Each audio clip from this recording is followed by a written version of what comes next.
ખેડા જિલ્લા સહકારી સંઘની યોજાયેલી ચૂંટણીના પરિણામો જાહેર.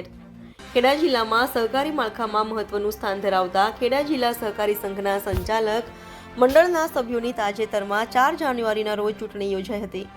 કુલ 13 બેઠકોમાંથી 8 બેઠકો બિનહરીફ આવી હતી, જ્યારે 5 બેઠકો નડિયાદ, મહુધા, માતર, કઠલાલ અને કપડવંજ બેઠક પર ચૂંટણી યોજાઈ હતી.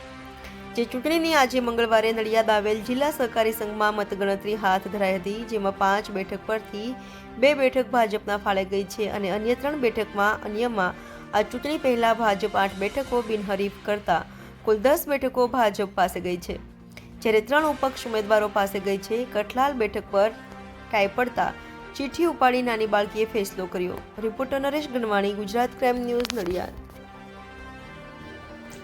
જી સાહેબ, આપનો પરિચય. જયેશભાઈ પટેલ, હાલ ચાલુ ચેરમેન ખેડા જિલ્લા સહકારી સંઘ. જી, આજે ખાસ ચૂંટણીનું પરિણામ જાહેર થયું છે, શું રહ્યું છે? ચૂંટણીના પરિણામમાં ખેડા જિલ્લા સહકારી સંઘની રેગ્યુલર સામાન્ય ચૂંટણી હતી, જેમાં 13 સીટોની ચૂંટણી થાય તેમાંથી મારી સાથે 8 સીટો અગાઉ બિનહરીફ થઈ હતી અને 5 સીટો ઉપર હાલ ચૂંટણીની પ્રક્રિયા ચાલુ હતી, જેનું આજે પરિણામ હતું.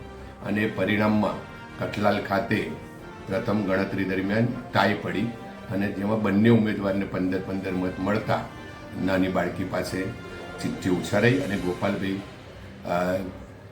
એમને વિજેતા જાહેર કરવામાં આવ્યા. ત્યારબાદ માતરમાં કેસરીસિંહજી જીત્યા છે, નડિયાદમાં કૌશિકભાઈ જીત્યા છે અને કપડવંજમાં બાબુભાઈ જીત્યા છે.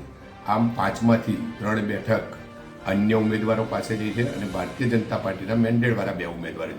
આમ કુલ ભારતીય જનતા પાર્ટીના મેન્ડેટવાળા 10 ઉમેદવારો આ સંઘમાં ચૂંટાઈ આવ્યા છે અને હાલ મેન્ડેટવાળા ઉમેદવારો ચૂંટાયા છે એટલે ટૂંક સમયમાં સામાન્ય સભા બોલાવી અને ભારતીય જનતા પાર્ટીનું પૂર્ણ શાસન સાથે આ સંઘમાં મેન્ડેટવાળાની નિયુક્તિ કરવામાં આવશે. ઓકે.